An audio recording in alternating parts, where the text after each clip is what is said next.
صغير كدم الجديد نكل هذا قريرة وحاصدا مجيان إني حكمان قلبته إني مدحوينه ونقدان مجيان إني مدحوينه كحجين ونقدان مجيان محاد مركب كويس طبعا ما تسمعوا شيء قربا قريرة ويل كيرك عانوجا وحو كسفوي مركي أو أي مدحوينها جمهورية فدرالك الصومالي يلا دورتي وحو كسو عن بحي عايدة مروده قرنك الصومالية dhaqanka Soomaaliyeed oo ceebka in caarka iyo gabdhaha la caayo ceebka website uu lahaa iyo Facebook-giisa wuxuu ku soo qoray aflagaadinaya marwada qaranka Marwa Zainab Macalin shakhsiga noocaas ee gabdhaha caayay ba maanta isku soo qaawinayo in oo reer Galmudug baan xukumaya oo madaxweyne ku xigeen u noqonaya uu leeyahay waxaan aad uga naxay uga qaraacmay markuu ugaaskii la fariistay la hawla wala quwwata illa billah halkaas ay go'do waan naxay markaan arkay ugaaskii beesha sade oo la fadhiyo waxa markaan arkay waan naxay oo waan aniga dhan baa yaabay annagu waxaan ogolnahay ninka asaga isku reerka yihiin Shuuka Macalin Cabdi waa nin oday ah akhlaaq leh dhaqan leh aqoon aniga durugsan ma laakiin markaan dadka wareystay waa nin dadka samata bixin karo oday ah annagu ka waxaan ku carsanaynaa qabyaalad ma ah ka waxaan ku carsanaynaa wax kale ma ah dhaqan iyo akhlaaq midna ma lahan qofka dumarka caayana dad lama hor keeni karo ummadana wuu ku fashilmay wuu ku ceebabay dhaqan ma lahan iimaanna ma lahan diinna ma lahan waxaan rabaa marka reer Galmudug wiilka yarka Kamaal Guutaan leeyahay ee jaajuuska gabro aha ee fataalka gabro ah naagaha u keenay jireen asna soo qaawiyay ee ninka la yiraahdo maxay ahayd saqiirka daba jeedu way soo qaawiyay anigu waxaan leeyahay qorqor Shuuka Macalin Cabdi labo ninka lagu magacaabo Carabi hadii aad u garataan siiya hadii aad u garataan ina gacaliya siiya laakiin caruurtan wiilkaasi meel lagama soo galo dambiilo weeye dhaqanka Soomaaliyeed buu ceebayay dhaqanka beeshu ku soo jeedo ceebayay oo madib uu ceebayay qofkiin gabar caayana akhlaaq ma taqaan umada Soomaaliyeed beeshu ka joogo wad garanaysan annaga marka waxaan leenahay qorqor horta waa geedka go'an beeshan awd waqti degan ee Mareexaan ee deegaanka degan Galgaduud degan waxaan leeyahay ayagan u sheegaynaa shakhsiga aad soo kaxaysanaysaa ragga maanta sharaxan waxa sharaxayna gacaliya sharaxan waxa sharaxan ninka la maxay ahayd Carabay waxa howl badan ka soo qabtay deegaanka oo shaqo badan soo qabtay oo soo shaqeeyay oo ah nin iska maskiin oo degan waxa kale oo sharaxan Shuuka Macalin Cabdi oo asna nin wanaagsan oo nin akhlaaq leh oo dhaqan leh oo iimaan leh intaas ba anagu waxba hadda ayad iyo xumaan midna uma hayno way qaban karaan xilkan ummadana waa waxayn karaan aad iyo aad alxamdulillah soo dhaw bishaara qale boqorada soo dhaw dhamaantiin soo dhawaada laakiin ninkii gabadhii marwada qaranka caayay ee akhlaaq aan ka xishoon sodohnimo uga xishoon oo eedanimo uga xishoon oo abtigi oo xagga iska dhig madaxweynaha abtigi gabadhiisa abtigeed ah sodogii marna ah islaantiisii baraha bulshada ku soo caayay ee marwada qaranka soo caayay ayaa maanta ugaaska ag fariistay ayaa maanta reer Galmudug xil ka doonayo waxaan leenahay xildhibaanada 14 ee deegaanka Awdaq waxaan leenahay tashada tala midaysan ku tashada ummadaasi qof in la qaybsan karo ee samata bixin karo u soo xula madaxweyne ku xigeenka Soomaaliland way la qaadanaysaa annagu ma diidanin Shuuka Macalin Cabdi ma diidanin Carabaygaas ee anaga caliyaha ma diidanin saddexda midkii qabto xilka ma diidanin laakiin qof waxa la rabaa ummadda Soomaaliyeed wax loo wadaagi karo dadkana wax la qabsan karo ceeb iyo fadeexada ku keeni karin ciyaal yar inta lacag la soo siiyay Cabdishakuur soo siiyaan iyo maxay ahayd Xasan Culus oo soo siiyay lacag soo siiyaan deegaanka ma matali karaan balena annagu hadaan nahay dadka odayaasha wax garadka deegaanka ma ogolaanayno waxaan leenahay waxay noqonaysaa aqal zaman adduunyo gadoon hadii noocaas oo kala isku soo qaawiyo meesha qorqorna waa nin oday ah asna hala doorto inta kalena waxa way waa ma arta gadaalka ma doonin gadaalka gaar waa goobdumis gadaalka gaar waa goobdumis bal ilaahay baan idinku dhaariyay mar saddexaad iyo mar afraad kuwina hadda soo galay wiilkan ina garyara ah waxa gabadha uu qabo waxa abti u ah adeerna u ah madaxweynaha jamhuuriyadda federaalka xaqaba iska dhig madaxweynenimada waa sodogii ما كاستاهلا إنه قبل حاسكي ساهد أو آيدي ساهد أو أبتجي قبي إنه عايم مدك يرد شاهان الماء أدربوا وياي إنه عايم ما استاهلا ننكر الصوماليات بن كحنا قينا حسن الشيخ محمود بن كحنا قينا قبل السنة العايم وحن كحنا قينا شريف كان قبل السنة العايم عبد الرحمن عبد قبل السنة العايم أقولين وحن لنا هيدا ما دك قبلها الصوماليات وقبلهن وهوين كان وولا لهين وكوان دلي وعب وفضيحه وحاساس كاسو قاوني او سو دخ استاغي يومدي انا عيبت مده كليو مانتا الهاني waxay tahay markii ugaaski uu ag fariistay waan naxay والله بالله انا بني شيء waan naxay markuu ka ugaaska ag fariistay oo ugaaski la fariistay kursigiisa ku fariistay hadaan og dhawaan lahaa waan dhaqi lahaa kursiga ugaaska waan dhaqi lahaa kursiga ugaaska wallahi ana beegu sheeg waxa soo kale in dad u soo baxaan ag yimaadaan oo ay ag fariistaan ما أستاهلان تلا بعد وحنا لها بلاها دقن قلمدق بلا بدن بعوضي أو أي كم تاي باشا فعيه أو أي كم تاي باشا هور أرسمه وحنا لها إنها يجون إلا قرعيو حق أي حقوق ذي قلمدق كله يهين وإلا سيو وإذا بدره وقلت ولا لهين أهل كأه حق بيقول إن هذا حلمان ويدن أقاسمه وسير كحجين ماريه وحاسو دم بيلين حقوا لين وإن بلاها لقنعية بلاها ورسمة فعية فقياقوب أورميدك على داره هبر عيسى دمان بلاها قل مدوق دقنا وإن لقنعية حدا عن لقنعين وعلى بدره وحاسب وحي الصومالي كل شيء ويدي وحاسب وحي متقنا بربر هذا كاني وحن لنا هاي عباشين بدبان نوتمد والأركيس السلطانكي وحولها والأركيسي قرقور هلا دورت وكا maxay tiri qorqor hala doorto aamino bintu qorqor hala doorto ballanteena waa qorqor adigu isqanciya waxaan leenahay hadii markaad isharaftaan oo aad hawshiina qabsataan oo aad idinka ixtiraamtaan ayaa ummadna ixtiraamaysa marrabna tabasho maamul tabasho ku dhaxjito marrabna beelaha gudahooda tabasho ka dhacdo marrabna banaanka tabasho ka dhacdo adinkoo isku duuban cid aad u dirsanaysaan madaxweyne ku xigeen ha ahaado shakhsi hufan akhlaaq leh ceeb aan idin keenin ummadda u dirsataan wax la wadaago Soomaali wax u qabto idinka wax idin qabto deegaanka wax u qabto qof aad tijaabiseen ha ahaado oo wanaagsan oo sharaf leh caruurtan yaacayso iyo waxaan ordayo iyo damul jadiid iyo wasaqdan maxay ahayd dibjir iyo futajir no more waxaas nama soo gali karaan annagu akhlaaq uma lahan dhaqanna uma lahan ballanteenu waa qorqor boqorada maxay tir bishaaro ballanteenu waa qorqor hala doorto akhlaaq baan ka aragnaa dhaqan wanaagsan baan ka aragnaa wadaniyad baan ka aragnaa waayo aragnimo baan ka aragnaa hufnaan baan ka aragnaa shakhsiga noocaas oo kale umada isku wadi karo oo dagaaladu ka dhaceen area Galansoria ka xandaalay iyo dib heshiis u sameyn karo banbal dib heshiis u sameyn karo cadaade iyo Galansoria dib heshiis u sameyn karo caawad waqiya dib heshiis u sameyn karo qofka noocaas oo kale raba wayna soo daashatay laaluush waxaan rabnaa madaxweyne maamulkaasi madaxweyne uu leeyahay oo sida kan koonfur galbeed ma taqaanaa oo kala ah uu hogaamiyo الأخي عبد العزيز حسن محمد لفتقرين أو هذا ما أنت هرمرك إيجارتي شرفت إيجارتي قلاف الله أنت كذا عضي والله أردت ما أنت ماشي مريس ماشي اليوم حيا هيتو ماشي محي مقعودي ماشي أي مريس كونفور قلبت وناقة هرمرك دولة النمذا شرفتها مشاريع ذا لسد عيد ماذا هل كاسو كلام شخص النوع عاسو كلام ربنا مامور قبل الدنيا كجرة بالأركة أدونك هو فضل الاحترام بجرة دولة ده شقين لا هي مامور قبل الشقين لا هي لكن حين كان أجري أنت كوحي أنت نبودي وحن أرقني معها وحن أرقني معها وحن سلوا قبحه وحن ربنا شخصي هو بالسن والدنيا دي سو بالسن دولة ده حلا شقين كرو مدحوينا كحجاني مدحوينا الإسقلافين قدومية برلمان مدحوينا الإسقلافين معمول وذا الشقية أو نظام يكلا دمبين له دولة دي سوماليا كحلا شقونا شدتك وقبته وأرك وقت اللي عليه دقاله لو قلت لك رجال مدك دولة ده حيكون حيرين وزارة المالية دي تلا وزارة قرشين تي تلا وحيران تاي وحيران تاي عد وحا كقادة العجاها كقادة اللي جوا من اللوي وذاك اللي دورتي odagay loo doortay meesha loo doortay xaaf waan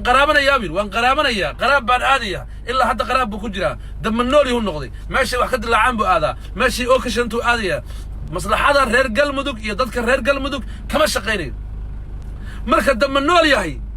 maalin walba marka mid damanool yahay oo tuug ah oo dadka iyo dadka cunaya dad doorataan degaankii dib uu u dhacaya horumarkii socon mayo deegaanada kale la tirsan maysaan bal hadda inta yarta halkii sano ay koonfur galbeed gaartay horumarkii ay ku tilaabsatay fiiri markii laga qabtay argagixisadii arxan laawaha ahaa muqtaar roog markii laga qabtay oo ay dawladda ka nadiifisay qashinkii qurunkii waxaad aragtaan maanta meesha ay marayaan saldhigii ugu weynaa ee dawladda Ingiriiska ayaa laga furay ciidamada tababarka laga soo furay waxaa laga furay mashaariic aad iyo aad u weyn waxaa loo dhisay ciidamadii mishaaraadkii wadooyinkii baydhaba saaka waxay noqotay magaalo kale baydhaba saakay magaalo kale noqoto waxaan rabnaa dhuusa marnaa magaalo kale noqoto deegaanada kale la furo kastamadii Cabudaq la furo wadadii isku xiraysa Hobyo ilaa iyo Cabudaq la furo dekadii la dhiso intaas oo dhan baa ummadda Soomaaliyeed rabtaa laakiin dawladda federaalka xiriirka u gooyay xaggan u baxay imaaraadkan aadaya waa qaraab doontay ما صعوني سواس وح الله وحي مشاريع هاي أو مدحونها جمهورية يا رئيس الوزراء وبدقح دقيقة بربنا إن اللي فري وحاسي عقبتكم نقضي حافتباكا حاف قرابتا عقبتكم نقضي وحن لها شعبي غير قلم دقو ولا شيء ركاي هبرها سنجل مادردا ميلها كسوق قلقلني فيسبوك كسوق قلقلني مصلحات قلم دق ما هيان دان قلم دق ما هيان قبيل يبين بيشيغيان حدي ما انت لك بحيستو حق على فريستان ورهب رح لي حق فريستان oo kuwa kale ee degan dhuusamareeb xagga fariistaan waxba tarimis wada jir iyo wanaag baa wax ku socdaan Soomaalnimo wax ku socdaan war hal sheer gareeyo war hal isgaarsiyo war hal sheer gareeyo waxaan leeyahay hal jifa kaliya wax ma noqon karto ummadda isku tagtaa wax ku noqon kartaan ka baxa waxaan qurbaankan doofaarta iyo dadka xun idin tumayaan ee dibada qurbaha laga tumayo maslaxadiina ma wadaan sidoo kale waxaad leedihiin maamul in ku dhagan oo ay dhan dul fariisteen inkaar qaba ay dul fariisteen oo jawaasiista imaaraadka ay dul fariisteen baad agtiina ku yaal kaasi waa inaad ka taxadirtaan kaasoo muddo ku dhibaato ku ahaa muddo caqabad ku ahaa muddo in hortaagnaa inaad maamul samaysataan oo aad dekada dhisataan oo aad horumar gaartaan oo aad nabad yeelataan dhibaateen ku ahaa marka intaasoo dhan adinkoo arkayo kala qaybsanaantiina waa wax laga faa'iideysanayo isku dhaciina waa wax laga faa'iideysanayo shakhsi bila wanaagsan oo idin hogaamin karo oo dalka iyo dadka wax u tari karo walaalayaal doorta reer galmudug oo shakhsi wanaagsan oo dadka iyo dadka wax u tari karo adin kale idin midayn karo doorta carruurtan soo qaawisana waxaan leenahay candhuuftiina dib u laqa adeer ma geysaan ana hadin dhahayo ma geysaan كمال قوت تالا يا قريرة يا صغير قدام الجديد هذا ما جيسان عقلي هذا مليهدين أقونت هذه مليهدين قرش هذه مليهدين عرور على نوج هاتين والله صوالي هذا الوحيد الصوالي هذا غير قلب مدقنا ذلك النوع عاسى هرستاكتان ما جيدان أنا عيد دهيو عد نين قبر عايي نين فتال قبر روها نين عربي براي صدر ستين ضدك هجامية ما جيو dadka hogaamin karo oo anaga idin sheegan madaxweyne ku xigeenka ragga aan la rabno hadii laga fursan waayo mudane maxamed caashi carabay agoonka hala siiyo hadii laga fursan waayo oo la doorto shuuka macal cabdi oo asna aan bidayno aqoon aan bidayno akhlaaq aan bidayno dhaqan wanaagsan iyo sharaf ay dal culimo iyo meel wanaagsan ka soo jeedo aanu macal cabdi baan aqaano meel wanaagsan ka soo jeedo asna waxba looma wadidin markay qofka bay'ada ku soo koray iyo hooygu ku soo koray baa lagu qiimeeyaa iyo akhlaaqda iyo dhaqanka shuuke macal cabdi baa dhalay Allahu naxariisto nin fiican baa dhalay culimo ku soo jeeda waa nin wanaagsan asagoo hal doorto hadii ka aad firfirwaysan laakiin waxaan rabnaa wax suquurad inaad yeelataan waxaan rabnaa inaad yeelataan dad sharaf leh oo karaamo leh aad ummadda horgeysaan laakiin inay noqoto ma nin bacay saantiis baa ceel geeya ma ahan meeshan madaxweyne waxa imaanay qorqor waxaan rabnaa shakhsi qorqor la jaan qaadi karo shakhsi qorqor la shaqayn karo la jaan qaadi karo ayaan u baahanahay oo deegaankaasi Caabudwaaq iyo Balanballe iyo Dabad iyo Galnisoor matalaan rabnaa shakhsiga marka la jaan qaadi karo qorqor waa ragga aan idin sheegnay aqoon-yahanka ah ee way aragnimada leh ee saddexda ah midka doorta oo geeysta meesha carruurtan aanuga ee yaacaysana ma geeyaan fataalku ma geeyo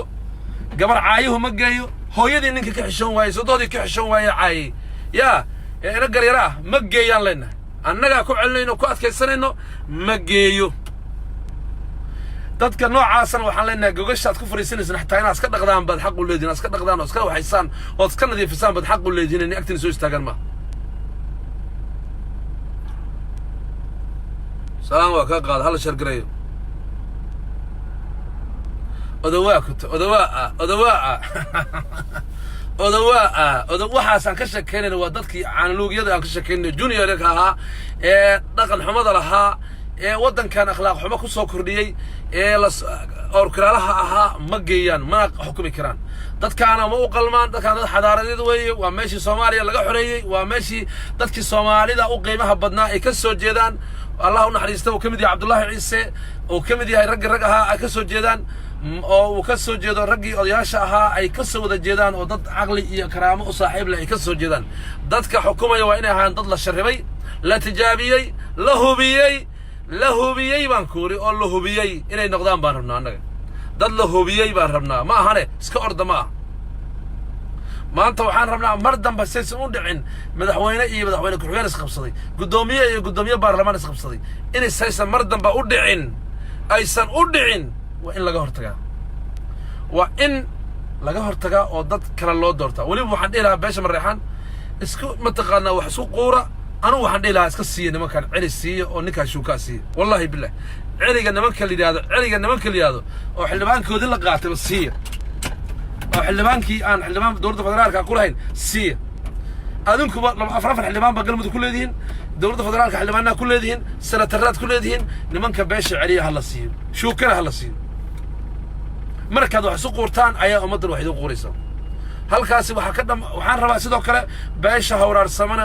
haddii aad xildhibaan ay u weydaan ha la siiyo agaasimayaal ama wasiirra ku-xigeenno ha laga siiyo beesha facaya ha laga siiyo beesha habar yaaqoob ha laga siiyo beesha maxay ahayd urmidig ha laga siiyo caldheeraha degan ha la siiyo reer cismaanka ha la siiyo waxaan leeyahay dadka saas iyo saasay ii cuniyo ii cun baa wax lagu gaaraa oo horumar iyo wanaag lagu gaaraa qarac baan rabnaa wax suquur baan rabnaa boob iyo orod iyo dhibaato ma doonayn oo orod iyo waxaasi ma doonayn dadka ninkii meesha ma taga iyo ninkii kaleba waa la iska dhex arkayaa qolo kastaba ha iska dhex aragto dadka waxaan ku leenahay wasiirka ku-xigeenada iyo wasiirada haddii aad u weydaan xildhibaano waa inay walaalihiin qancaan waa inay qancaan beesha hawraarsamo amaarer oo deegaano u tirada badan gobolka galgaduud ku leh oo ilaa iyo afka cabud waaqi ilaa afka balanballe ilaa Itoobiya ilaa iyo halkaa degan xaq bay u leedahay in la siiyo wasiir ku-xigeen ama wasiir warkaas si fiican u dhegeysta wasiir ama wasiir ku-xigeen in la siiyo beesha habar ciise sidoo kale ha la siiyo celigan ha la siiyo ha qaataan madaxweyne ku-xigeenka ha qaataan annagaa u ogol ha qaataan oo shuuka macali cabdi ha la siiyo warkaas si fiican u dhegeysta hadalkaasi waa geedka go'an waxaan rabnaa in ummadda isku walaalowdo kalsooni dhacdo wanaag dhaco waayo markii xabadi dhacdo ragga nin walba intuu ka soo ciidamayo waa la yaqaanaa intuu ka soo gurmado waa la yaqaanaa intuu wax ka soo waxeeyo waa la yaqaanaa sida aad u qaybsataan dhibta u qaybsataan dheeftana u qaybsada anoona kala saarayn sida aad dhibta u qaybsataan dheefta u qaybsada haddaad wax soo ogolaataan oo iswanaajisaan oo iswalaalsataan waxa weeye waxaad helaysaan adinkuna ummadda Soomaaliyeed oo ixtiraamaysaa adinkuna wanaag baad helaysaan qorqor madaxweynaha galmudug ee aan la dhaarin weeye 14 xildhibaan gacantaan u galiyay aniga kula hadlayo 14 xildhibaan baan gacanta 16 xildhibaan miya ayaan gacanta u galiyay oo qorqor dooranayso wacalaykum asalaam aadan aqoonyahan aadan gacanta hadalkaasi mar haddaan anu ka hadlana cid dambe iga daba dhufanaysa ma jirto cid iga daba dhufanaysa ma jirto gacanta waxaan ugu hayaa 16 xildhibaan 9 xildhibaan oo beesha murursada ah 16 beesha mareexaan ah 5 beesha saleebaan ah 3 beesha cayr ah 2 beesha sacad ah intaasaan u hayaa waana madaxweynaha rasmiga ah ee deegaanka galmudug warkaas si fiican u dhegeysta dirti qabiil kastaba waan uga haynaa intii uu ku soo bixi lahaa waxaa laga rabaa 42 xildhibaan baan u haynaa hadda oo qorqor leeyahay mataqaanaa taabacsan oo taageersan marka waxaan leenahay arrinkaasi waa naga dhamaaday ilaahay si wanaagsan buu noogu dhamaaday waxaan halkaan uga mahad celinayaa ra'iisul wasaaraha jamhuuriyadda federaalka Soomaaliya mudane xasan cali khayre xasan bile ee aan leeyahay alla ilaahay waxaad gudatay waajibkaaga dastuuriga ahaa waxaad culays saartay oo waqti badan gelisay in dadka reer galmudug maamul u qalmo mataqaanaa sharaf leh oo ayaga ay wada leeyihiin inaad u dhisto waadna ku guulaysatay taariikhda baaldahabaad kaga qoran tahay mudane xasan cali khayre waad oo dhabar adeegtay taariikhdaana ku xusi doonto annaguna waan sheegi doonaa intaan adduunyada nool nahay maamulkaasina waxaan rabnaa markii la dhammaystiro xitaa hadduu ra'iisul wasaaruhu waqti kasta u gaaro waa in ra'iisul wasaaraha taalla loo dhisaa oo lagu soo daraa mataqaanaa lagu xasuustaa had iyo jeerba lagu xasuustaa waxqabadkii iyo wanaaggii iyo dhismihii uu ka sameeyey dadka reer galmudug dib u heshiisiinta u sameeyey maamulka wanaagsan u sameeyey in waxaan rabnaa ra'iisul wasaaruhu lagu xasuusto oo qoraalada lagu soo daro oo la soo qaado oo mar walba la sheegaan rabnaa ra'iisul wasaaraha waxaan rabnaa ra'iisul wasaaruhu arrin kaalin mugluhu ka qaatay dadkaasi wuu u dhabar adeegay waqti badan buu geliyay xalintii ahlu sunna degidii Dhuusamareeb sukeenidii u jiifay heshiisiintii beelaha direed heshiisiintii beelaha Mareexan iyo Sacad iyo Habargidir heshiisiintii beelaha kale heshiisiintii Xawaadle iyo mataqaana Cayr waqti badan buu geliyay qofka shaqaas oo kala ah ee wanaagsan waxa weeye inaad xustaa waa muhiim qofka wanaagsan oo shaqadaasi qabtay waa inaad xustaa dawladdan maanta talada dalka haysa oo xukuumaddan uu ra'iisul wasaaruhu hogaaminay waxa ka go'an maamul dawladda federaalka la shaqeynayo waxa ka go'an maamul dadka deegaanka ku qanacsan yihiin bal fiir warkaasi fiican dhageysta maamul dadka deegaanka ku qanacsan yihiin ka go'an intaana uu ku guuleystay ilaahay baa mahadda iskale wuu u dhabar adeegay wuu halis buu u bareeray intaasuu soo maray waxaan leenahay ilaahay baa khayr jazaakumullahu khayran jazaa baan leenahay ilaahay baa ka abaal marin doono ummadda reer galmudugna qalbigeeda ku taala kuma iloobi doonto waxaan rabaa inaan shacbiga Soomaaliyeed u sheego galmudug waa nagu dheeraatay shaqooyin badan baa dalka u yaallo qaranka u yaallo dib u xoreyntii deegaanada maqan ee gacanta cadawga ku jiro ee madaxweynihii u horeeyay ee Shariif ayadoo la haysto u yimid xasan u yimid ay ka mid tahay gobolka Jubbada Dhexe iyo deegaanada Ceelbuur iyo Ceeldheer oo aan rabto dawladda inay xoreyso waxaanu sugaynaa dhismaha maamulka galmudug baynu sugaynay oo waqti badan nooga baxay insha Allah waxaan rajaynaynaa Jubbada Dhexe iyo meelaha laga haysto jubbooyinka iyo isku furidda gobolka Gada ee canaasirta gudaheeda ku jirta la isku furayo iyo marka ayada ana gogol la dhigi doono gogol la dhigi doono magaalada Bu'aale ee beelaha Soomaaliyeed ee Jubbaland degan iskugu imaan doonaan maamul xor iyo xalaal ah ayagu ay leeyihiin halka laga dhisi doono aad baan ku salaamayaa Dr. Maxamed Xalan Coday waan ka hadalnay arintii waan ka hadalnay cabashadii iyo mataqaana walaalahayn beeshii hawraarsamo ee soo gudbisana waan ka hadalnay waana gudbinay haddii xildhibaan ay mataqaana loo waayana wasiir in la siiyo wasiirre iyo wasiir ku-xigeen xaquuqdii ay gobolka Galguduud iyo Galmudug ka hayeen miiskan soo saarnay waanu ka hadalnay doodo badan baan ka galnay si guudna si hoosana qolalkaan uga hadalnay si gaarna mataqaana si guudna hadda inta halkaan uga hadlaynaa beesha hawraarsamo ama reer iyo beelaha facaya iyo beelaha ku dulman deegaankaasi ee xaquuqdooda la duudsiiyay waxaan rabnaa inay maamulkan cusub ee la dhisi doono ee Galmudug iska dhaxarkaan arrinkaasi waa naga dhamaaday hadalkii suldaankii beesha hawraarsamo ka hadlayna waan qaadanay dhaliishina waan qaadanay waan dhisaynaa wasiir ama wasiir ku-xigeen waxay beesha ku qanacdaan la siin doonaa beelaha kale ee deganna wixii ay xaq u leeyihiin baa la siin doonaa waxaan rabnaa icun walaalnimo turxaan la'aan walwal la'aan baynu doonaynaa intaasan adiga kuu sheegaya ummadda Soomaaliyeed u sheegaya intaa markaan ka gudubno xalayto waxaan ka hadlay arrinkii Kenya oo aad wada garanaysaan dawladda Kenya arrinkan ay Soomaaliya ku soo xadgudubtay ay ku soo duushay ay gudaha u soo gashay oo ay gudaha Soomaaliya soo gashay Kenya ma qasaaray kala kulantay mise way ku faa'iiday waxaan ogsoonahay dawladda Kenya waxay ku calaamaashay dal nabad ah dimuqraadiyada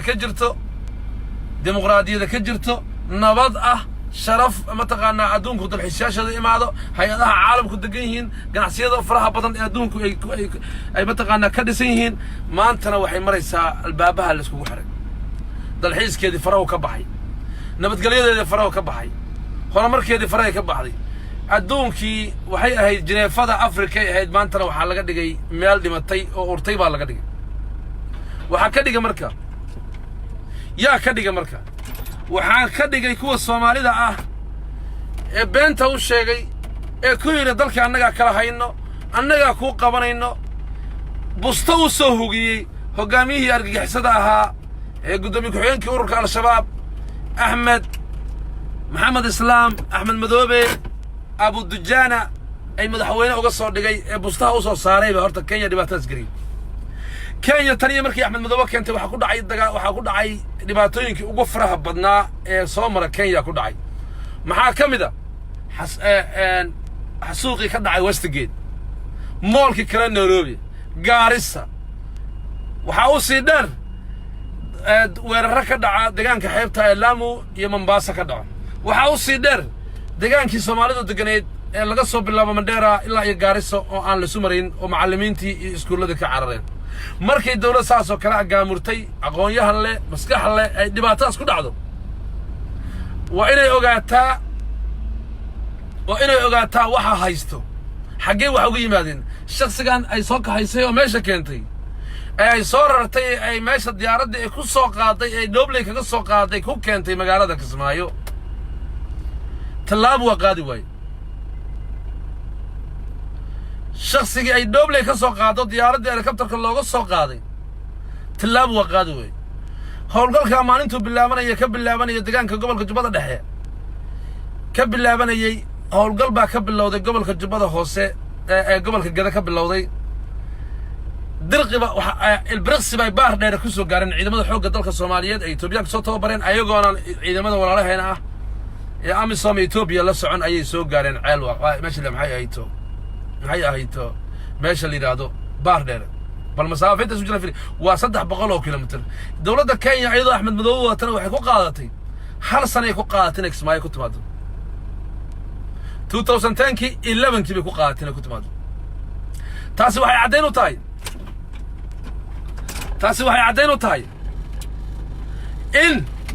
aysan dadkan deegaanka degan aysan rabin maamulkan ciriiriga ah ee naflacaariga ah ee laga soo waariday argagixisada iyo dawladaha kale aan dariskana waxaan leenahay Kenya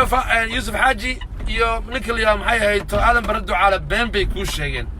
waana iska aragtaa maanta xaaladaada halka ay marayso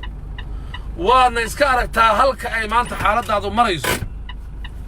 adoo dawladda diyaarada haysto madaafiic haysto ayaa wiilal yar yar marna Gaarisa kugu soo galayeen marna Nairobi kugu soo galayeen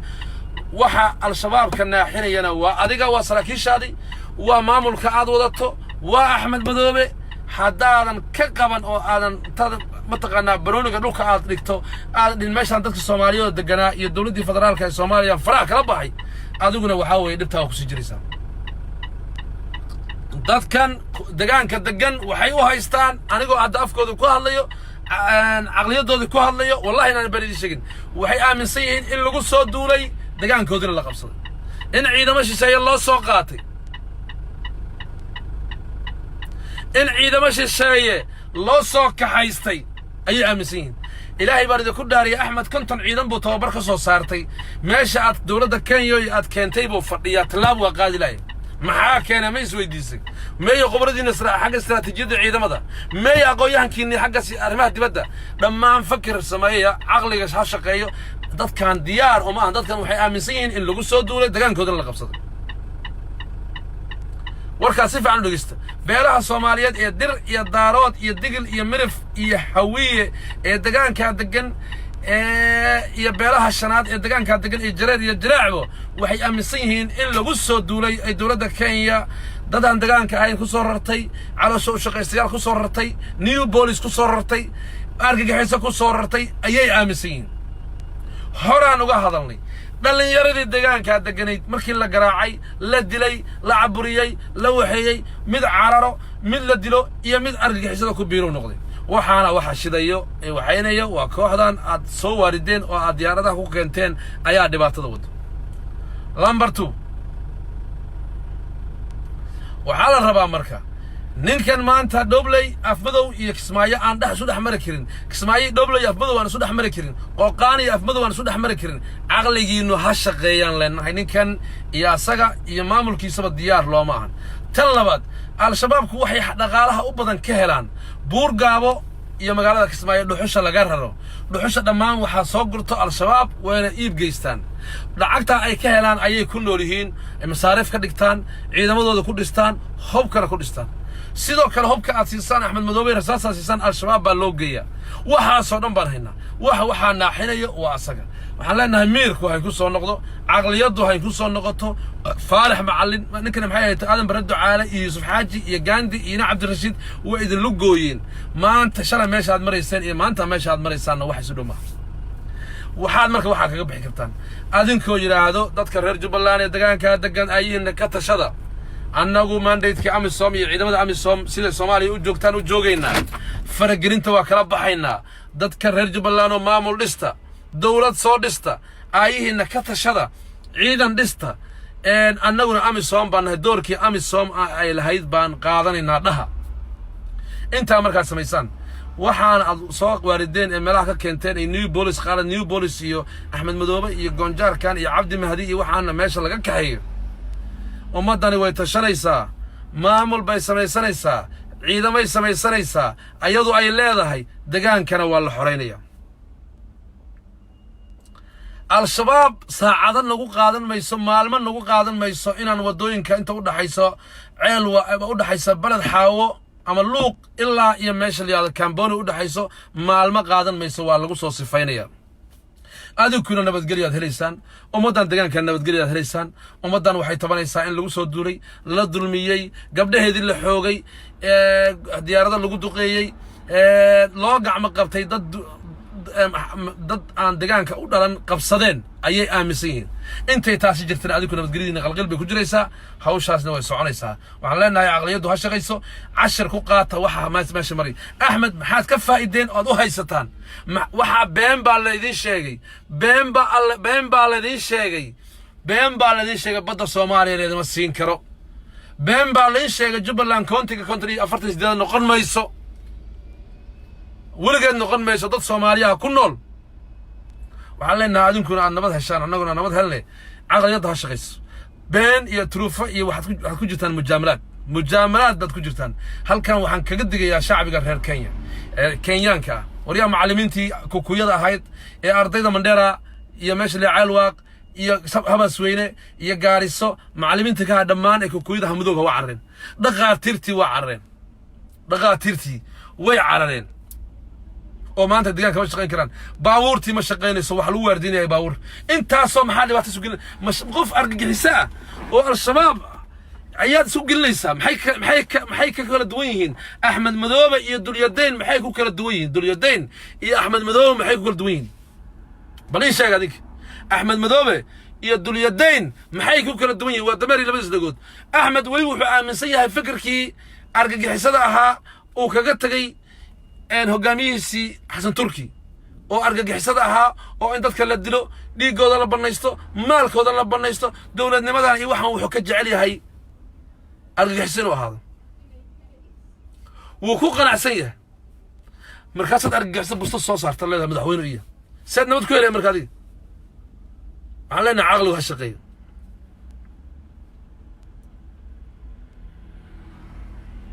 aqliyadu ha shaqeyso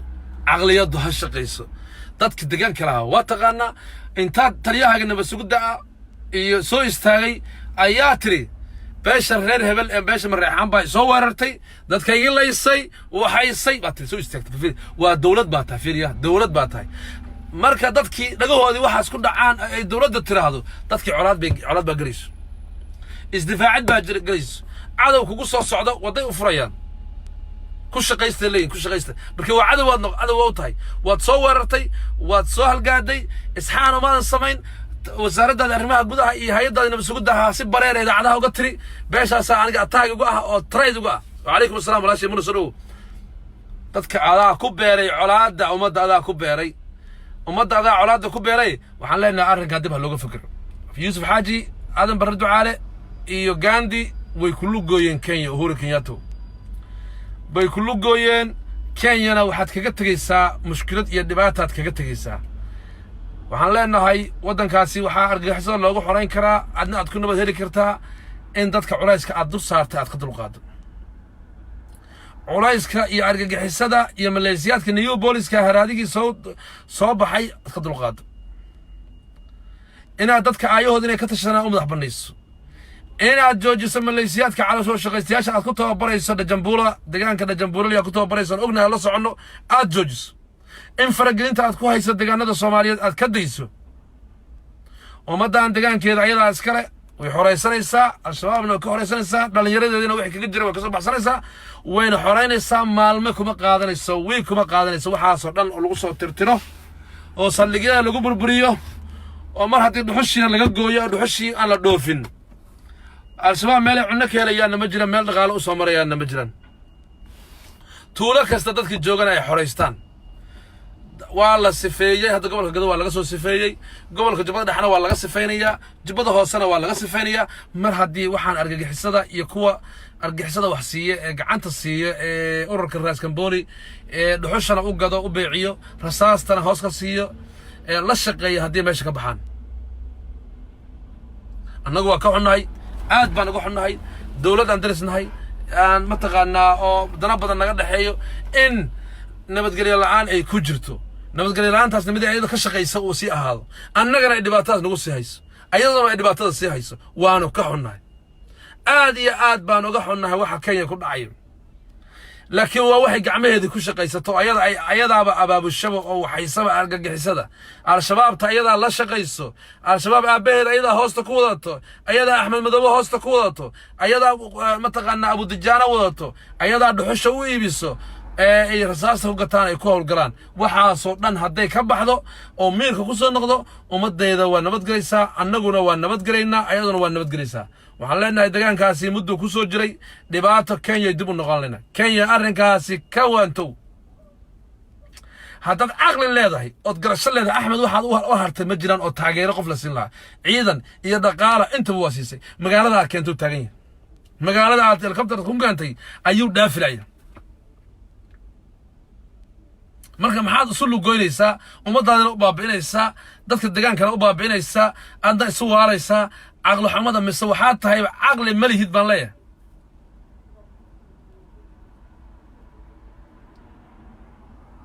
marka maxaa haray oo maanta ku haysto oo aad sugaysaa bal ilaahay waxaad ugu daba dhibato aad maanta ninkaas daalimka ah ee argagixisada ah ninka argagixisada ah waxaad u daba socoto maanta kugu hartay oo aad u daba taagan tahay dhuxulaystay bal noo sheeg ood ka faa'iiday dhaqaale iyo ciidan 10 kun u tababartay dhaqaalaad siisay meeshii aad keentay buu fadhiyaa taasi waxay tusaale u tahay in shacbiga deegaanka iska leh ee milkiyada dhulka leh inaysan diyaar u ahayn in waxaan iyo waxaad wadataba inay la shaqeeyaan odayaasha deegaanka waa carareen oo xamar bay aadeen oo waa la tarxiilay mid la dilay mid la tarxiilay noqdeen dhalinyarada waa la caburiyay marka masiidad ila meeraysaad ku jiraysaa adna annaguna ila meeraysaadna gelinaysaa adna ma ila meeraysaad nagu wadaysaa adna waad ku jiraysaa marka taasi xal ma noqonaysaa miiska wada hadalka isku keen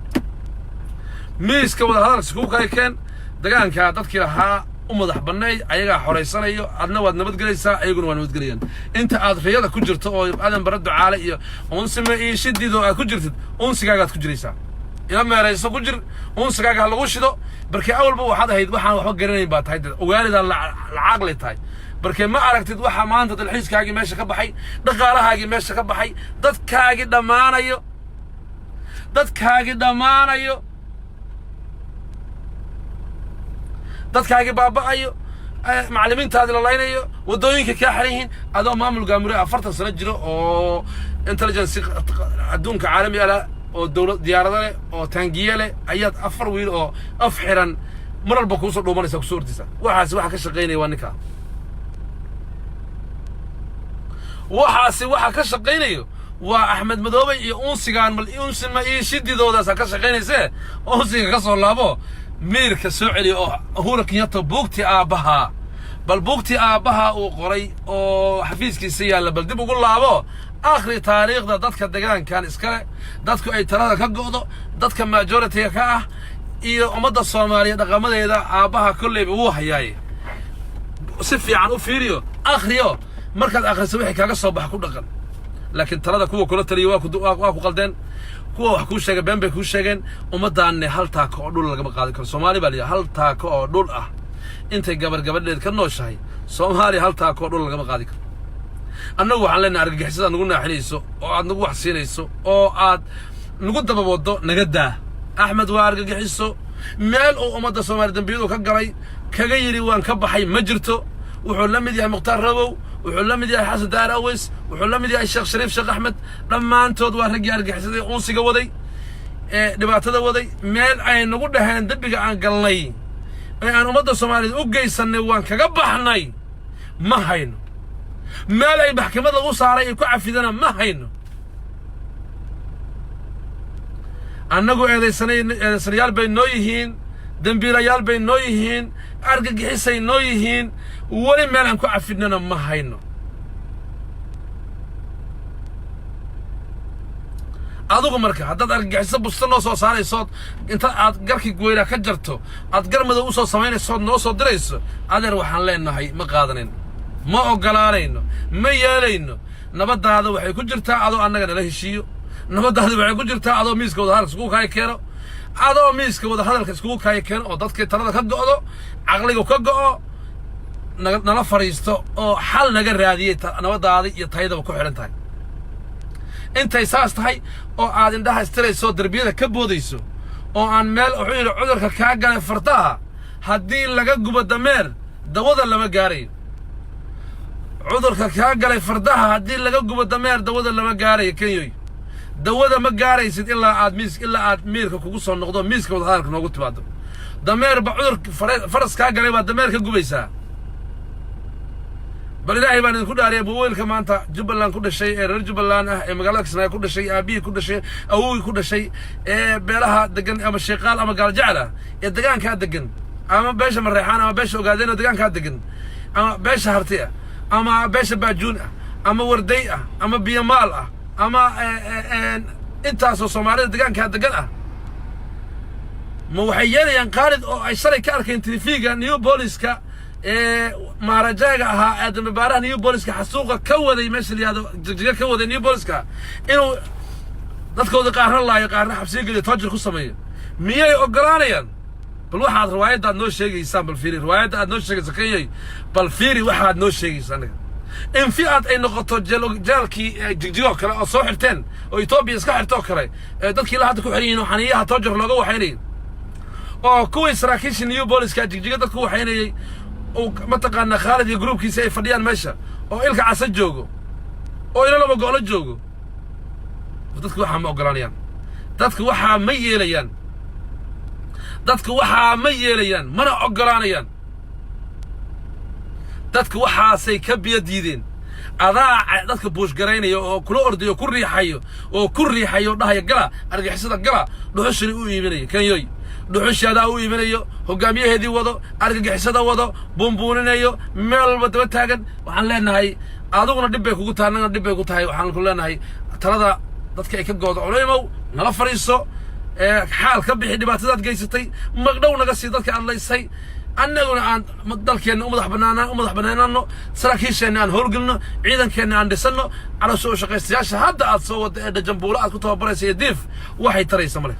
waxay tarayaan iyo waxay qabanayaan colaadan bay sii kordhinayaan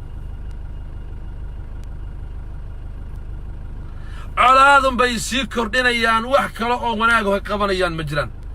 waxaan leenahay tuulo kasta oo deegaanka dadka degan baa xoreynsan karo wax qabsan karo cadawga iska dulqaadi karo waxaan mu'aamaradan lagu sheegay ee beenta waxba kuma tari mayso ciidan caloosha shaqaystayaal ah oo qaxootiyada laga soo aruuriyay iyo meelo kale laga keenay waan ognahay inaad ku tababarayso deegaanka dhajambuulo iyo diif iyo ku tababarayso ognahay xarooyinkooda laakiin waxba tari mayso waxa ay tarayso ilaahay unta ma jiraan wax baashin bay kugu sii kordhinaysaa bal fiiri maalintii ciidankii xoogga dalka Soomaaliyeed aad sheegaysa TFG-da aad soo tababartay raaskambooni ururkaana ay duurka ku jireen dhobley ciidanka u horeeyo qabtay sargaalkii qabtay waa taqaanaa sargaalkii u horeeyo dhobley qabtay kululay buu ahaa YouTube-ka fiiri ciidanku watana ciidanka deegaankii ahaayeen Kenyaanku lama socon kaligii baa qabtay ciidanka ceel waa qabtay Kenyaanku lama socon kaligood baa qabtay markii dadku deegaanka ay socdaan kalsooni bay qabaan geedka iyo dhulka iyo deegaankooda way yaqaanaan cadow ma dhaxdhooban karo waa ka daba tagayaan laakiin New Police iyo argagixiso la soo waariday ma garanayso geed iyo dhul ma garanayso meel ay martana ma taqaano waa inda barar hadhowna waxa way meesha aad ku xarayso xariidan bay halkaas ay xabada ka tuuraysaa halkaas ay ku jiraysaa halkaasna ummadaas dhibaatay ku tahay 12 sano NF is enough maamulka iyo kuwa meesha fadhiya iyo caloosha shaqaystayaasha Axmed hoos fadhiyo iyo argagixisada isugan iyo kuwa dhuxush u gaday dadkan diyaar uma ahan dadkan waxay diyaar u yihiin maamul ayagu leeyihiin bal eeg maanta kuwa meesha fadhiya isbahaysiga isbeddeldoonka meesha fadhiya fiiri waxay ku tusinaysaa Axmed inuusan qabiil la wadan أحمد إنه أرجع حسيا هي توقت بلها كلا الصومالية اللي جوكتي أصلا هاس فريد قارنا حريهن إنس عد بترين بيكوا عدينسا وعلينا الرجع ما أنتك سمعي جوجا لا تشو بلها أوجاشي ضد الصومالية لا تشو دخن كودي وير دولة ضد الصومالية ومدح بنية وده ما دخن معمول الإسلام وعيدك حوق دخل الصومالية حصل فيانو أنت صاد نبض كويس لكن أنت واحد كلا كجرتو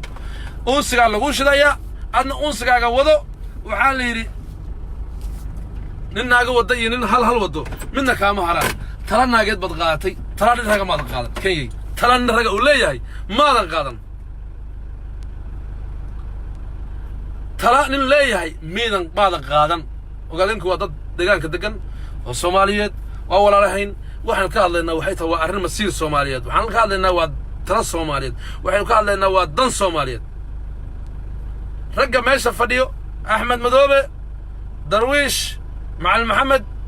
جرق قال له نكر يا محي هيتو شاف رابك هين فرتاجان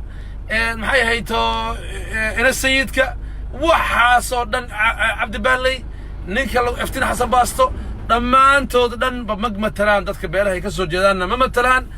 أدونا أرجع حساتها أبوه ذاتي أدنى أبوه باتوا أرجع حساتها مركا نبضي ماشي تالله ماشي نبضي أنكرني ما تالله ورادين كانوا واس دبتين أنا وانا كلفتين ترى مسكحتي كشغيسية دب اسكوغون قضاء كو 8 سنوات بريت تاريخ سنة أحمد مال وقاري واي أنا مركا ترى دلك إسكره النوب دلك دقان كلا هاي نوب مدح بنيو رياضي بنتها كبحو ميركا كوكوسو نقدنا لا فريسو حالنا كبحي دلك على الجماعة قبل حوقتي طب أنا على الشباب يرجع حساس صو أفجرينه ورك التسويق أنا تولين كجد ونقانو أنا ماشي قران نقانو أنا كذب قرينو مرة دي دحوش لقى جوجيا أبوه دي أرجع حسد أنا ماشي لقى صاروا اسمع المي نقول قادنا يسا معلمو أيه نقول قادنا يسا وحى شيء يصير أنا عرفت ترين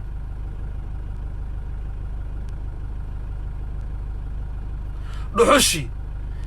laga soo buur gaaba iyo buur xaaji iyo laga keeno al-shabaab ku leeyihiin baa Kismaaciil loo gudaa oo dibay loo geeyo loo maalgeliyaa dhaqaalay ka helaan dhalinyaradii waa la buush gareeyay waxa la yiri meelay aadan markay waayeen nafna ma hayaane argixisada bay ku biireen waxa soo dhan waxa daba horinayso adigu ashii iska yiri Soomaaliya ha guuleystaan leeyahay halkan ka salaamaya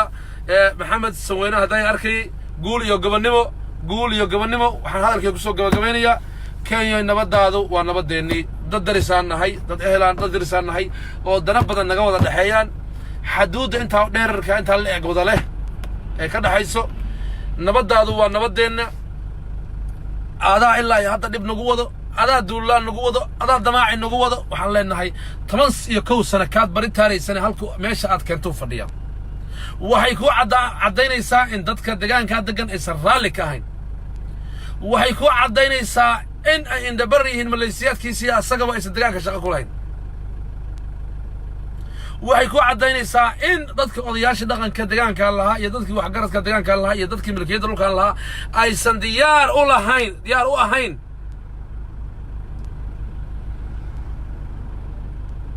aysan diyaar u ahayn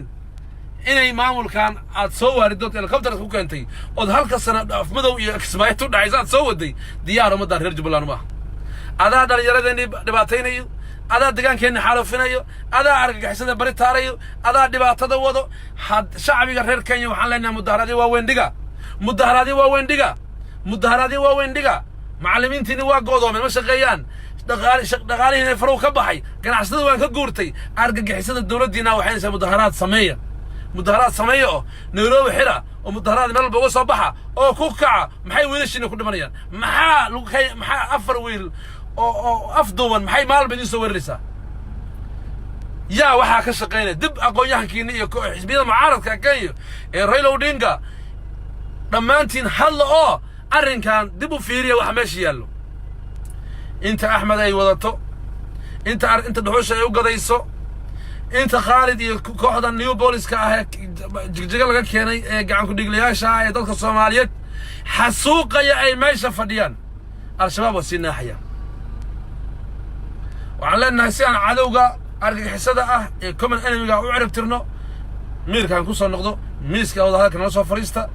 annaga xoreynayna deegaanka cadowgana ka saarayno al-shabaabna saa ku soo afjarayno argagixisada wadataana naga qaata guul iyo gobonnimo. Assalaamu calaykum waraxmatullaahi wabarakaatuh.